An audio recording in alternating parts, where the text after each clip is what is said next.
We are live. Hello, everyone. Welcome to Bible study, the first Bible study, the firstest of the year 2026. You are very welcome to attend. Look, there are people who have already done their homework. Cassandra might be showing up. Happy New Year's to you. So, come out, have a good time. Even if you didn't do your homework, there's no homework. Guys, there's no homework, okay? We're going to have a 5-minute clock for you to get yourself some cookies, Christmas or Hanukkah. Grab what you will and then join us for an amazing conversation. It is bound to be an amazing conversation as long as it's not just me. If it's just me, there could be some good elements, but who knows? Okay, I'll see you in 5 minutes. We're going to be in 1 Kings chapter 21. Seriously, a chapter that I'm excited about. I love Naboth's vineyard. Gets underspoken about. So, come out and speak about it. See you in 5.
Hello, Yoav.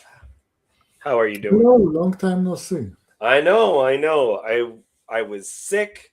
I had holidays, and I had a conversation with Sam Tiedemann. So all of these things have taken away from Bible study. So I feel like it's been a month almost since we actually really got to have Bible study. Bible study. You are you doing all right? Have you been celebrating Kwanzaa? No, it's a made up holiday. Don't worry, it's all right. Shots fired on Kwanzaa. Um, yeah, come out anyway. Bring the boy. What do I care? Okay, Yoav. I think it's just going to be the two of us. Cassandra has said that she might come out, but she's a little bit sick.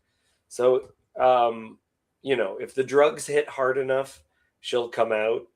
But otherwise, she's just wishing us a happy new year, and she said she'll be in the comments for today. But yeah, a lovely day over here. I'm tired. Do you do a big hurrah for New Year's, Yoav?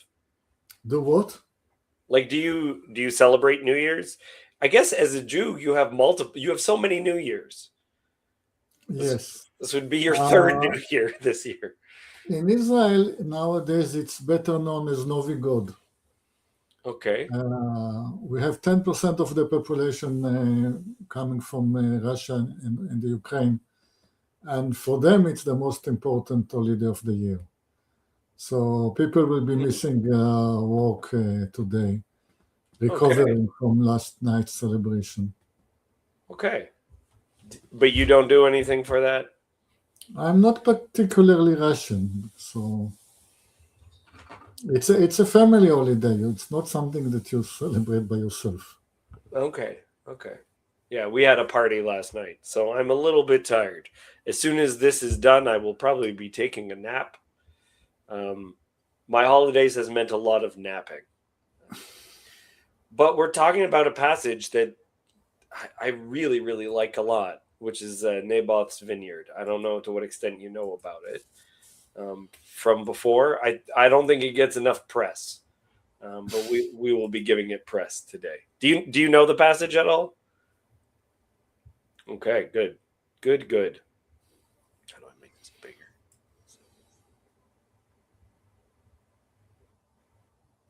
Sorry, let me just adjust. There's like a perfect size that it makes it. You know what, guys? You're gonna have to do your best to follow along. I think that's as good as it gets. Okay, Naboth's vineyard. Now Naboth the Jezreelite had a vineyard in Jezreel, beside the palace of King Ahab, king of Samaria. And after this, Ahab said to Naboth, "Give me your vineyard, that I may have it for a vegetable garden, because it is near my house, and I will give you a better vineyard for it.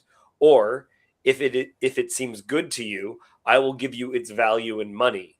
But Naboth said to Ahab, "The Lord forbid that I should give you the inheritance of my fathers." And Ahab went into his house, vexed and sullen, because of what Naboth the Jezreelite had said to him. And for he had said, "I will not give you the inheritance of my father." And he lay down on his bed, and he turned away his face, and he would not eat food. What do you think about that? What do you think that's about? Well, the, if you remember months ago when you concluded the last chapter, everybody concluded that Ahab is a bad person. And Okay. I see him as a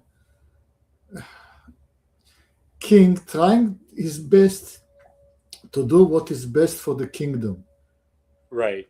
He has the burden of responsibility uh, on his shoulders. And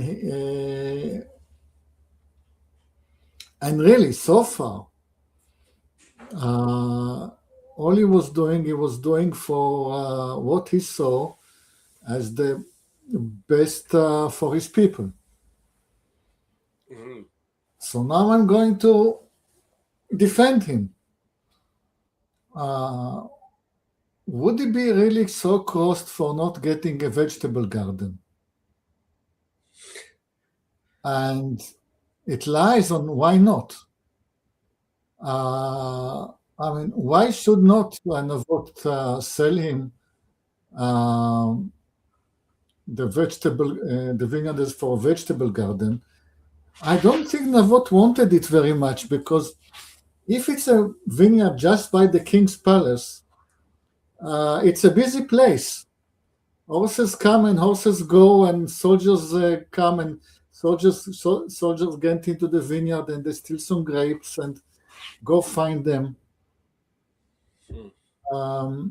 Who's Olson? Hi, Olson. Hello, hello. Hi. My son's playing in the background, so I'm going to be muted most of the time. That's all right. I'm really glad you could join us. I don't think we've met. Hi, Olson. Howdy. I'm Dave, but I think you knew that. Yeah. Welcome. And I'm the other guy. Yeah, this is Yoav. Very much the other guy. Well, especially in this conversation. You want to be the other guy. You want to give King Ahab his due. Yes. And I will tell you later why.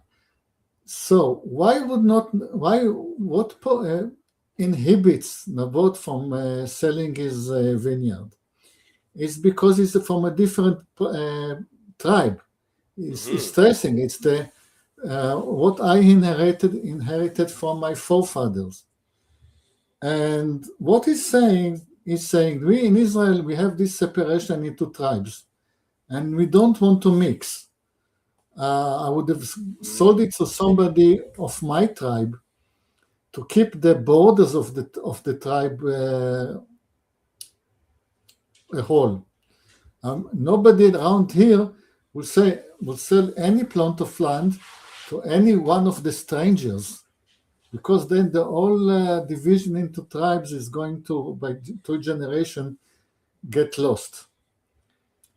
And this is the last thing that the king of Israel wanted to hear.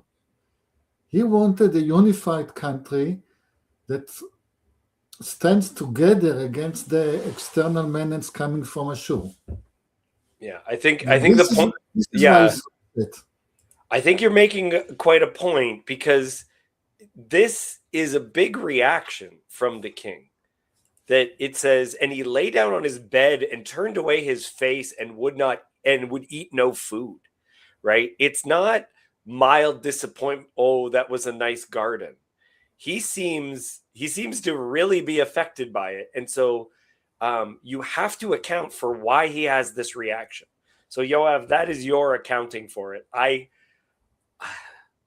like having you, because I do want to fight you on this, because I think Naboth is completely in the right, and I think this passage is about. This is like, it seems so small for us. Like, kings kill people left and right. Who cares, right?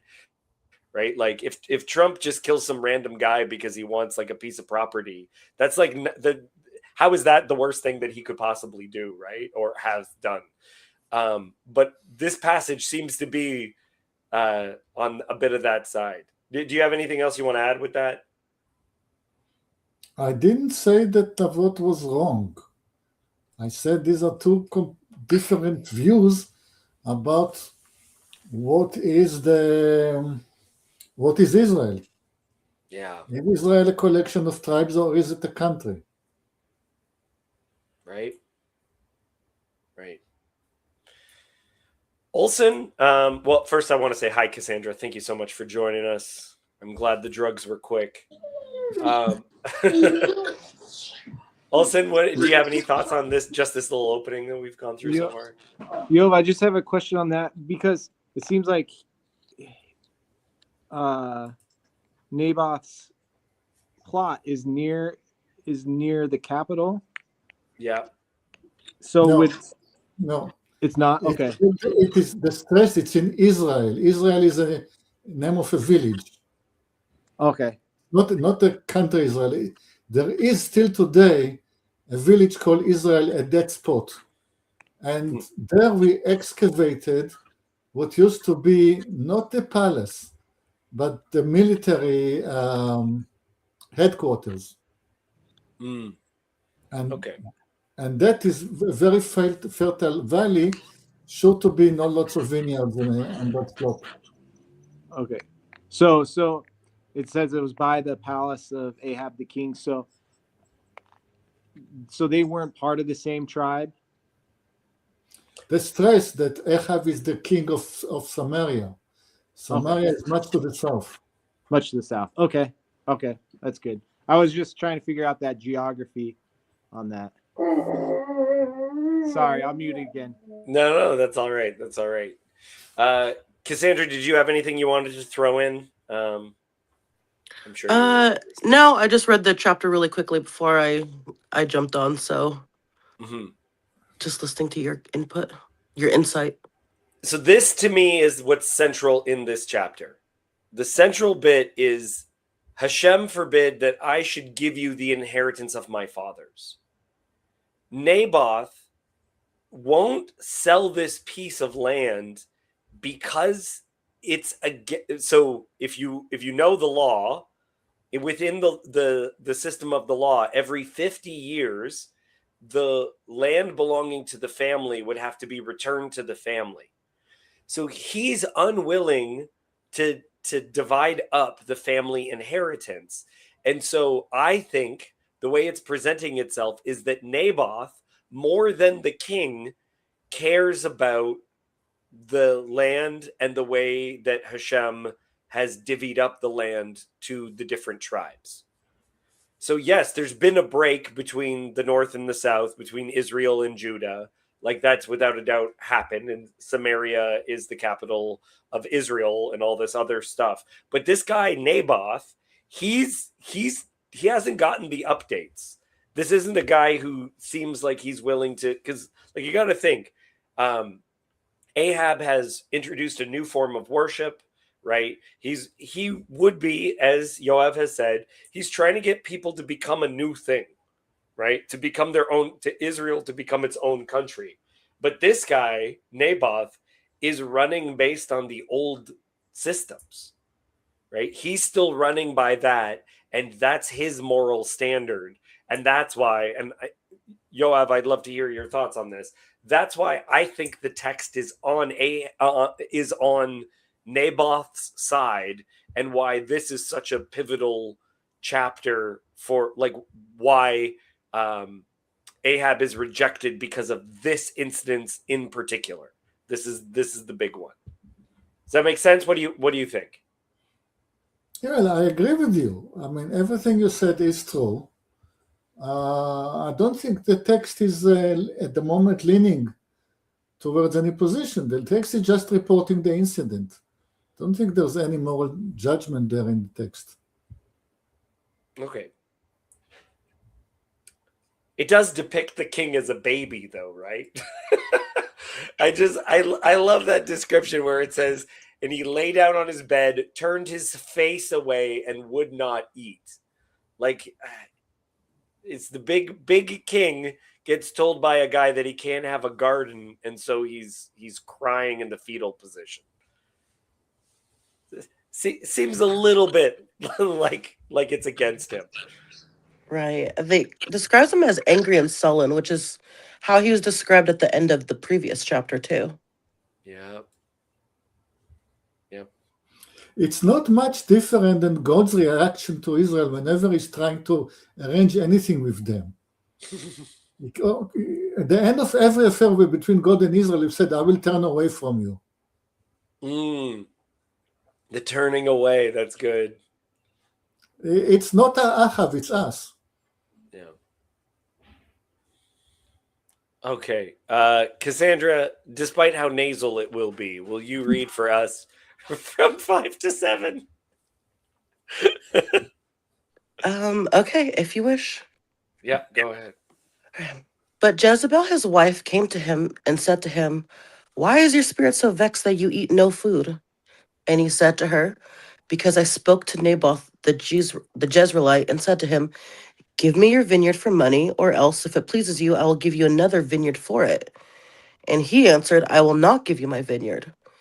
And Jezebel his wife said to him, do you now govern Israel? Arise and eat bread, and let your heart be cheerful. I will give you the vineyard of Naboth the Jezreelite. Okay, let's. Is it just me, or is that some baby stuff? I have a question real quick. Yeah. Go ahead. With that, just I've always read it from my Western perspective, where he had the right to reject the king, but in their tradition, does he have that right to or is it assumed if the king asks for it, you're supposed to give it up? So I keep on going back to the same chapter. There's a chapter in Deuteronomy about what the king is supposed to do. And the king is supposed to make his own handwritten copy of the book of Deuteronomy. And it's within Deuteronomy that it speaks of, like, the king has to be the one who upholds God's law above all else. So this guy is appealing to the fact that it's the inheritance of his family, right? That God divvied up who gets the land. And that's supposed to stay within those families. And if you sell outside the family, then it has to return back to those families after a certain allotted amount of time. So I feel like the reference to my family, the father's inheritance, is him saying, well, I can't do that. Like that's why Naboth is stuck, because he just got shamed by some guy being like, well, that's not what God would do. Right? It's a little bit of a John the Baptist situation where, the king does as he pleases. And then John the Baptist says, that your marriage is not approved by God, eh? Right? Like that's what gets John killed eventually, right? John the Baptist. Yeah, good stuff. What Isabel is telling Ahav is, you will do kingdom over Israel. And as I interpreted it, she says, your vision of being the king that will rule over all of Israel will come true. Mm-hmm. But doesn't this, okay, am I just putting it in? Does she not sound like his mother? This to me, like, I don't know how I'm supposed to read it besides him whining to his wife and being a little baby and her saying, aren't you supposed to be in charge? Or like, what is going on? I don't know. What do you think? Again, I know I brought it up before, but does this also feel like Macbeth? Again? Like he's just like, he's hinting at, it's like, oh, if this happens, this is the situation. Yeah, and his wife is just like, what's your problem? You act like a king. Do the king thing. Well, do you think that he thought that Jezebel would do something like this? Like what she does? Like No, he he thought drops. she will fix he thought she will fix the issue. He didn't know how. I think that's what Cassandra is saying, is that he's being a little baby because his wife will come up with a plan. Is that I'm what not you're a baby. saying? Well, I was just saying, like, he consciously or subconsciously, like, lays the thread there and she picks it up. Yeah. Yeah, that's a thing that a baby husband does. Oh, yeah.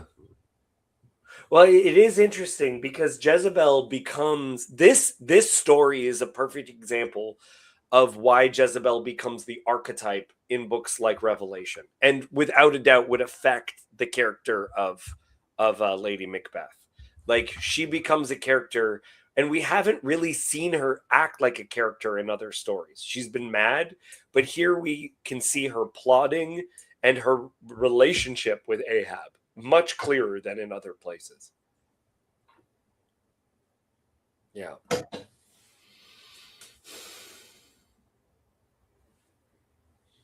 But this really has some energy of the other boys wouldn't play with me. I asked if they would play with me, and he said he wouldn't play with me. Yeah, or like she's what's the word? Like doing it by proxy. Like, yeah, what you said, Naboth says to him, well, is this what you're supposed to be doing? Is this lawful? And so he kind of goes around that by going to his wife. Well, that's interesting too, because it's not gonna. Yeah, we'll see. He doesn't get arrested by the cops. We'll just say that, and it's not treason that he gets charged with. So let's. That's an excellent place. Let's. Does anyone have anything else they want to say before we continue on? No. Okay, Cassandra, please. You're doing a great job. I promise you. Okay. You've been gone for so long. People don't know that this isn't your real voice. Okay, go. So she wrote letters in Ahab's name and sealed them with his seal. And she sent the letters to the elders and the leaders who lived with Naboth in his city. And she wrote in the letters, proclaim a fast and set Naboth at the head of the people, and set 2 worthless men opposite him and let them bring a charge against him, saying, you have cursed God and the king.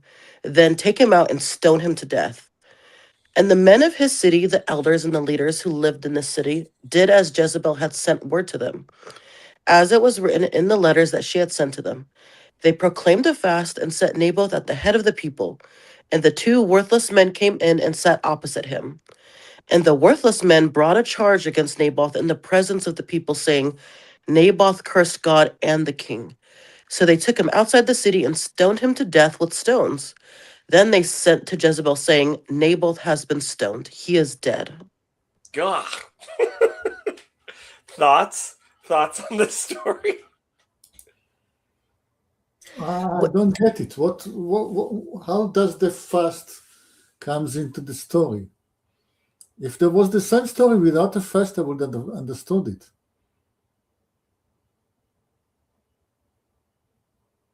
I'm sorry, what? The fast.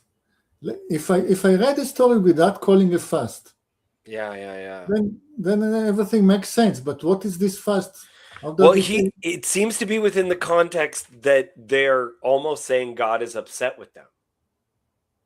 It seems to be within this context of, okay, God's upset, so he calls everyone to like a state of piety, of fasting and everything.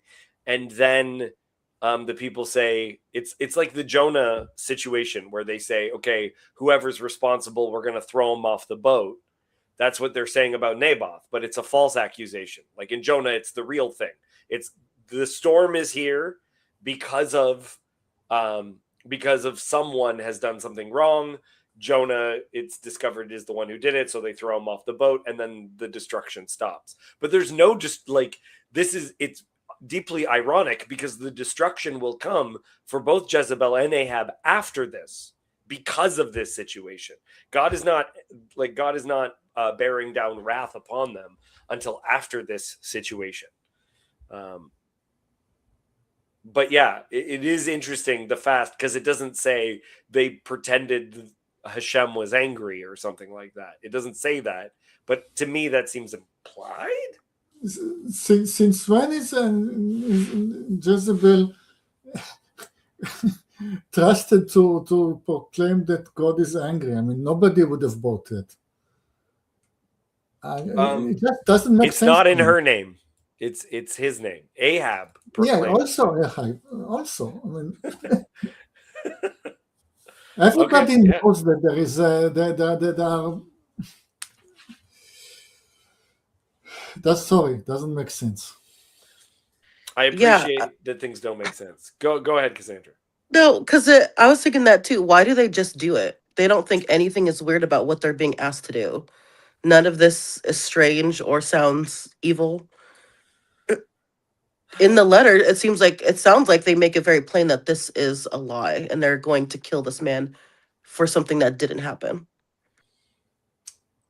I'm wondering, is there something happening where he wants to rev up the crowd, and you rev up the crowd by getting them to be fasting, to be doing something like this? So when the charge comes forward, people actually listen? Is there an issue with like inheritance? Like if they just kill him, the land goes to somebody else, but if it's because of sacrilege, then it goes to the temple or to the priests or something. Oh, I see what you're doing there. Like with when Judas dies and like the ground. Yeah. I don't know. That's a really good thought, though.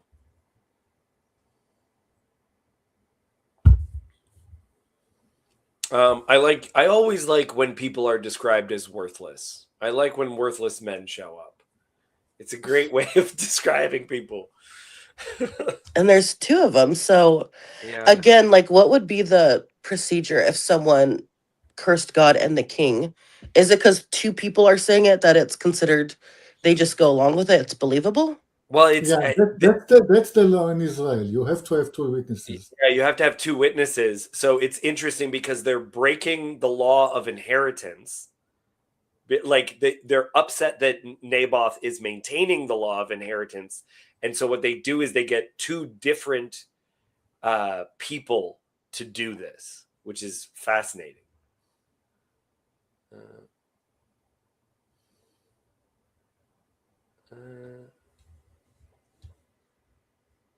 Oh, this is fun. Someone is upset with David. You're a disgusting man and a disgraceful Christian to make such a reference example of Trump murdering people for their property as if it is not a despicable act and immoral, i.e., worthless. No, I agree with you. My point within that is that people within politics do horrendous things like this all the time. There are specific cases where there's people that were dispatched pretty easily on the side. And sometimes that to me is like an illustration of something much bigger.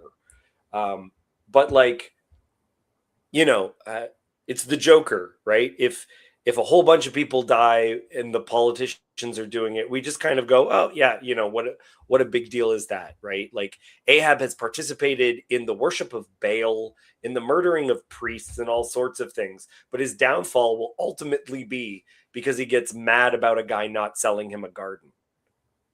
Yeah. Thank you, Yanni. Yes, Prison Planet.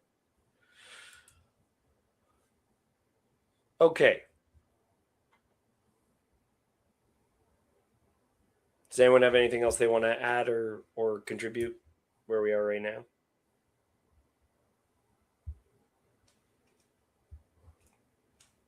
No.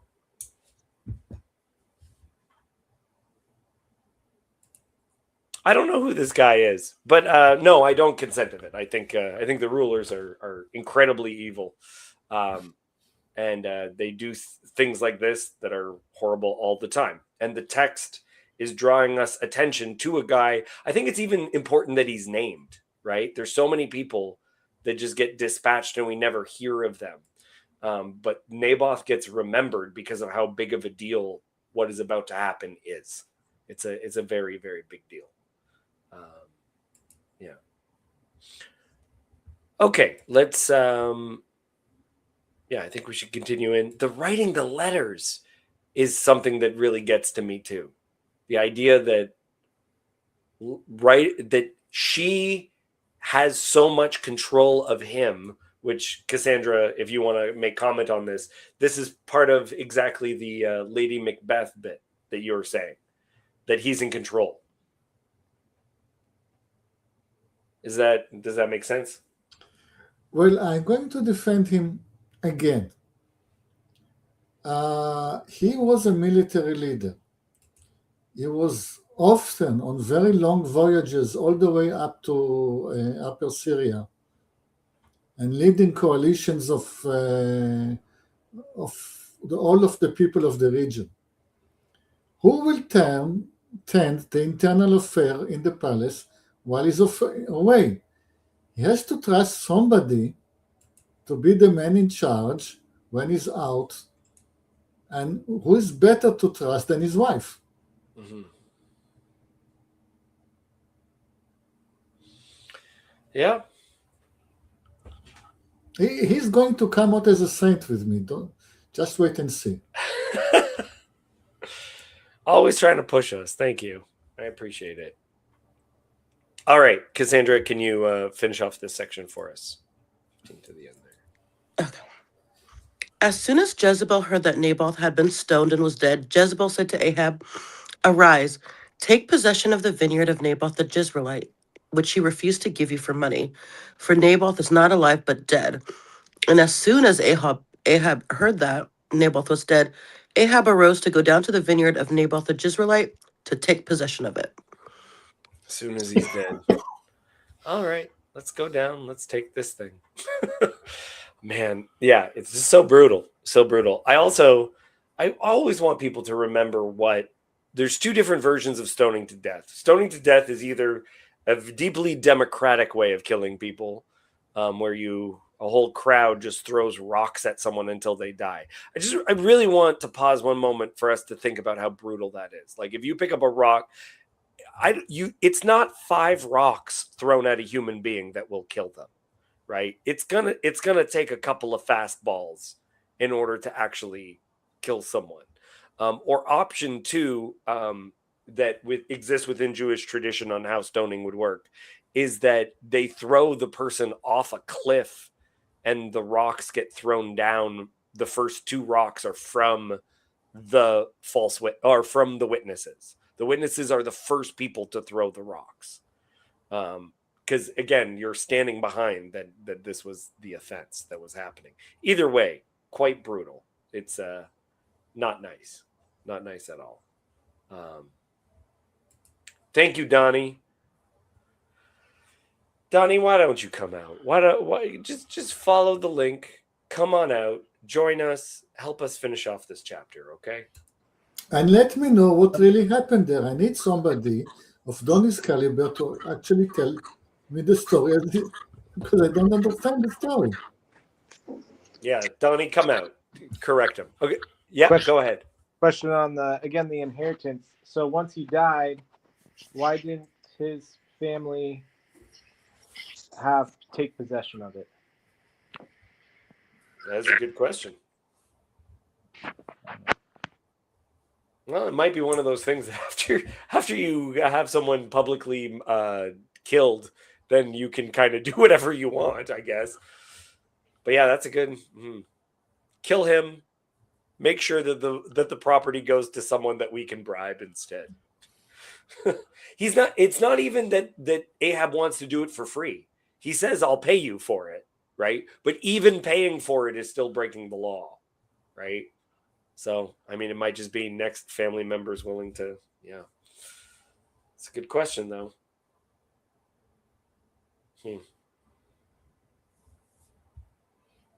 Well, it says Ahab goes down to stake a claim on it as soon as it happens. I don't think there would have been a procedure for staking claims to land like that, right? Like, not like in the old west of the US where you could just go claim parcels of land. Yeah, it's an interesting idea. I always wonder about that, about like stories where someone just sets up shop and just like, this is ours now. Or you could just do I've never really known people who did squatters' rights. But it just seems like, yeah, this is ours now. We're done. No conversation to be had. I guess if the king was set up on your family's house after he died, you wouldn't want to go claim it. I don't know. Yeah, what would you do? Who do you call? You call the cops? I mean, okay, let's return to the text. Oh no, that's the wrong return.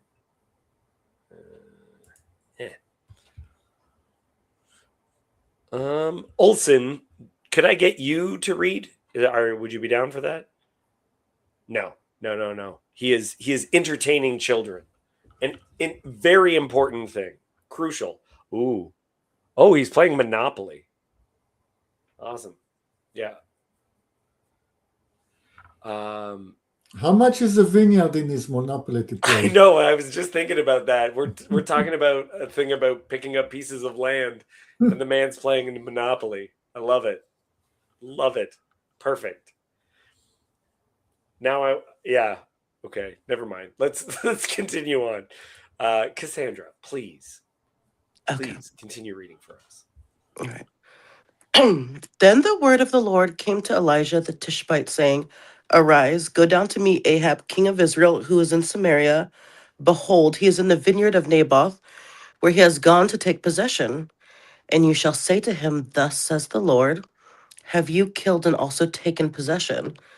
And you shall say to him, Thus says the Lord, In the place where dogs licked up the blood of Naboth, shall dogs lick your own blood. Oh, I love, yeah, the licking. This is one of the great little bits that dogs are going to come, right? The we've talked about this before. Sometimes they saw the remnants of the body as being where the soul was hanging on until the resurrection. So for the remnants to be taken apart by unclean animals, that you're not even going to be buried, that it's it's like a scene from a Disney movie where, you know, the person isn't lovingly laid with in the family crypt where he's gathered to his people. Instead, he's like torn apart. There was a man. This image just stays with me. There was some cartoon that I watched, but it was one of those like cartoons that we just go, oh, they don't make them like that anymore. Where a guy gets eaten by crows at the very end, and they just and then they just take off, and there's nothing left of the guy, except for a single screw, which is another part of the movie. Doesn't That matter. definitely doesn't sound like Disney. No. But it's always stuck with me, that image of like there's nothing left. Just that's part of the prophecy. This sounds also a lot like David being encountered by Nathan, right? Is that the king is going to get told off by the prophet, and Nathan had some tact. He was delicate about it, whereas Elijah's just going to say, "Yeah, you're going down, buddy." Yeah, read this whole section for us, if you would, Cassandra. Ahab said to Elijah, Have you found me, O my enemy? He answered, I have found you, because you have sold yourself to do what is evil in the sight of the Lord. Behold, I will bring disaster upon you. I will utterly burn you up, and will cut off from Ahab every male, bond or free in Israel. And I will make your house like the house of Jeroboam, the son of Nebat, and like the house of Baasha, the son of Ahijah, for the anger to which you have provoked me, and because you have made Israel to sin. And of Jezebel the Lord also said, The dog shall eat Jezebel within the walls of Jezreel. Anyone belonging to Ahab who dies in the city, the dog shall eat. And anyone of his who dies in the open country, the birds of the heavens shall eat. I just this particular thing, that you'll be scraps in the street. It's so intense. It's so intense. Comments before we get to something that's going to make Yoav happy. That the next section is called Ahab's repentance. But on this section of dogs eating people,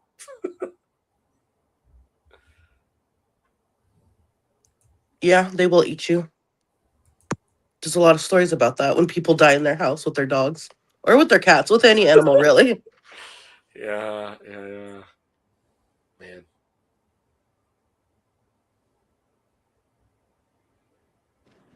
Does the animals eat him like Sandra was saying, like the old people in the houses all alone? Does that mean she will be alone? Like, no one's gonna be there for her. Like her wicked ways did her in the end. Yeah, I think it's a notion of treated like trash, because this image to me is more, though I appreciate the people being eaten by dogs in their houses. I think the image really is like if you go to Mexico or you go to India, like we have a dog, and there's certain people of certain ethnic backgrounds that are freaked out when they see us walking with our dog, because they're not used to dogs being pets. They're used to dogs being wild animals in the streets, right? That get into things and rip things apart. right? The garbage gets thrown out, the dogs come and they devour it. And that's one of the purposes that graves have. That's why you bury people 6 feet under. That's why people have tombs in Israel, is so that animals don't desecrate those spaces. So you treat the human being with some level of respect even after they have passed away. Even after they passed away, there's some notion that the human being is the image of God, and you treat it with respect. And the lowest form of respect that you can treat it, like I just think of the way my dog just gnaws at a bone, just ripping it apart little by little, getting into like it's just so meticulous. And this image in particular is like the refuse in the street. Like she's going to become crap in the street. That's what she's going to be. Yeah, it's a fun point that image. I want to stress that while your cat might nibble at you if you're dead in the house, I don't think a dog will ever do that.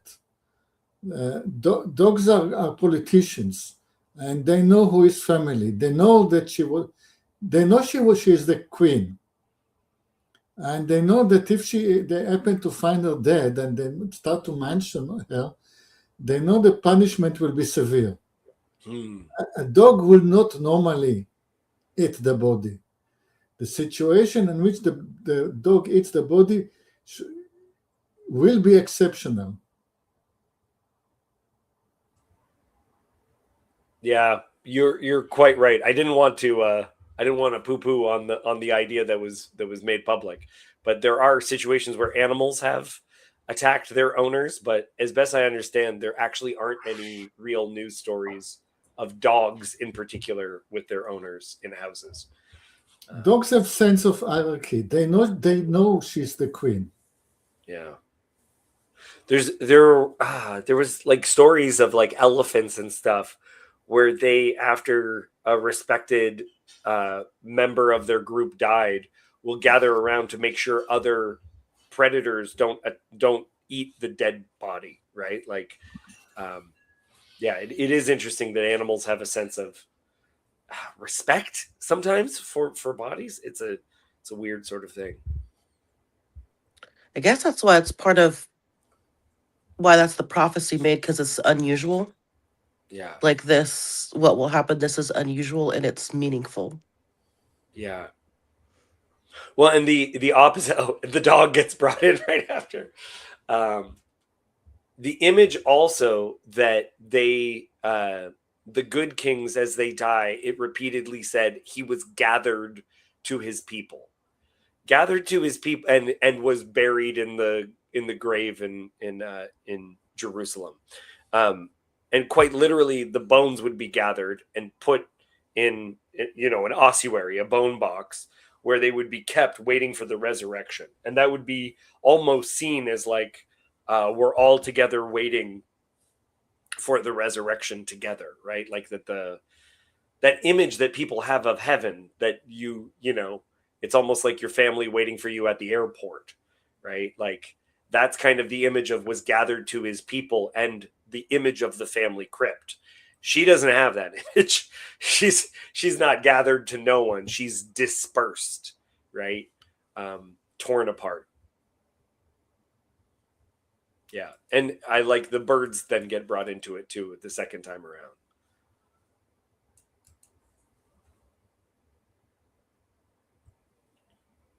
Okay, good stuff. Good stuff.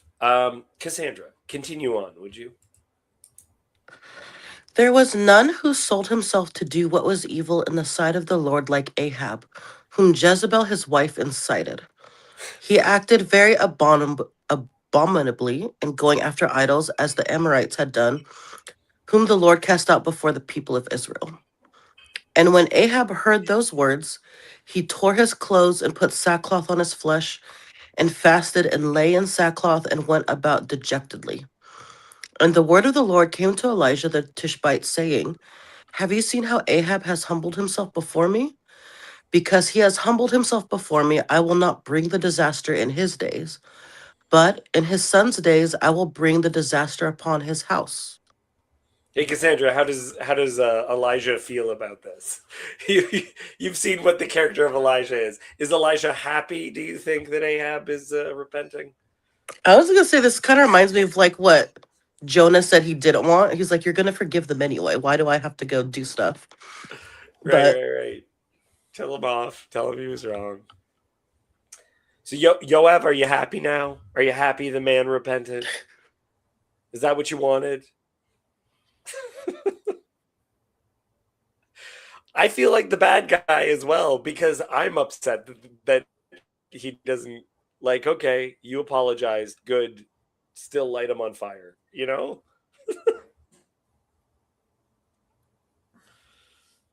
Oh, Olson, you're muted. Part of me is like, I feel like for me, like I would rather take the curse than have my son take the curse.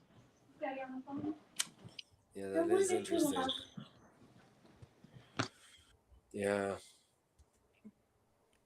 Yeah. Why do yeah, I was thinking Yeah. about that because he's able to fast and do all this stuff, but it can't save his family. It can only save him. So everyone else, the Within, descendants still I have would it, think but within a Yeah, I would think within a biblical mindset, though, if the son also repented, then God would. I think that can would get kicked down repeatedly. right, I think it's like it's been delayed, and it can be delayed indefinitely, but it requires continuous repentance for that to be the case. right. I don't know. Maybe that's just me. Well, something I guess that was the problem because you see the story with all these kings. There's not enough repentant kings. Mm-hmm. Well, and that's yeah. There's an image. That's the image in Jeremiah that I need people to know, which is Jeremiah and the potter is a very different image than the potter and the clay that we get from the book of Romans. And because Romans is actually making a reference to something, and if you don't know it, you'll get the wrong idea from Romans. But in Jeremiah, Jeremiah goes down to a potter playing with some clay, and the potter's trying to do something with it, and the clay is difficult to work with. Okay, it has little tiny imperfections in it that you didn't realize, and so you might have one intention, but the clay has a mind of its own. Because the clay has a mind of its own, it won't become what the potter wants it to be. But the potter is a good potter. He reworks even it falling apart into something new. And God says to Jeremiah, that's what I'm like. I'm like that potter. So I might say to one place, you have blessing, and then it repents, and then I can change what I'm doing with them to rework so that the blessing becomes something else. But also, if I call upon destruction and then they relent of that, then I can rework that into something else. So it's actually saying that something like destruction that can, even though God is saying it's going to come to your children, it doesn't have to. It would require further repentance in order for it to become something else. That's all. That's what I think, at least.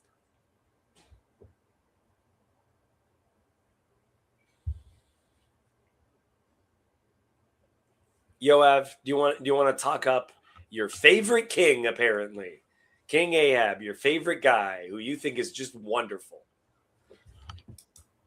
Yoav shouting 4 more years for King Ahab over here. Go ahead, buddy.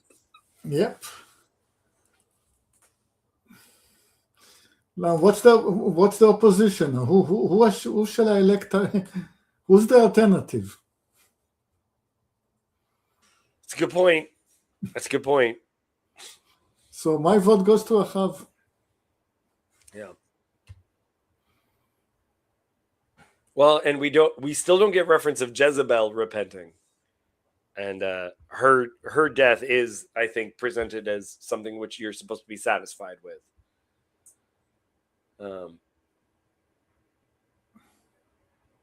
Any other comments? None.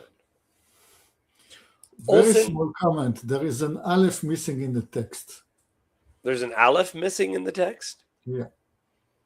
I will not bring the bed in his days, but in the days of his son, I will bring. In the word bring, the first one, there is missing an aleph. What might that imply?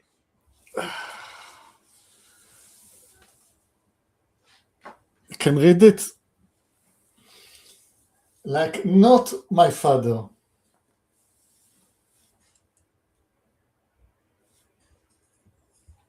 Do you think that's intentional, that it's getting at something, or does that sound like a mistake to you? I would say it's a mistake, but it's a very strange mistake because God is speaking and is pronouncing some harsh judgment. And then he's saying something like, not my father. Just saying. It's in the text. That's interesting. Yeah, it seems like the bit you'd be the most careful about.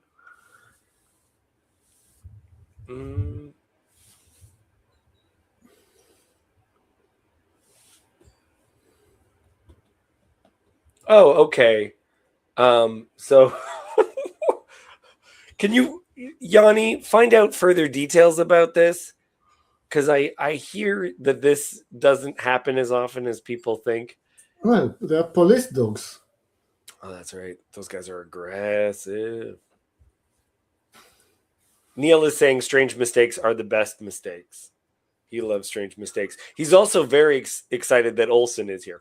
Is Olsen your first name? I've heard Olsen mostly as a last name, but that's what you want to go by, Olsen? You can pick another name. You can pick weird names if you want. Yeah. Okay. I'm excited for where this will go in the future. I'm excited for this strange mistake. I'll have to think about it a little bit more. Also, it's important that we push against strange mistakes if even if they're strange mistakes and they're lots of fun, if they're brought up by Yoav, we have to question them because he's a little bit mischievous. He's got a smirk even right now as we're talking about it. Yep. So, you know, 2 cheers for Yoav, but not 3. Okay, guys, not 3. You gotta, you gotta. Same thing with Yanni. Yanni always gets 2 cheers from me. Very excited to see him, but not 3. Which I think is what he prefers, if I were to guess. Yeah, go ahead, Cassandra. I was going to say I wish Yanni was caught up because I feel like this is something he would be very interested in. Yeah, and he'd probably bring in the Greek. Can anyone go back in time and tell him, Yanni, we need your Greek right now? Yeah. Yeah, we'll be in the next one. Okay, clipping for worldly news. Good times. All right. I hope everyone had a lovely Christmas, including you, Yoav. I hope you had just the best Christmas. You were the closest to the nativity between all of us, unless Olsen is living in Bethlehem and I just don't know it. No. Okay. Thank you, everyone. To Bethlehem, Chezi is closer. Okay. All right. I'll bother him then. All right. Goodbye, everyone.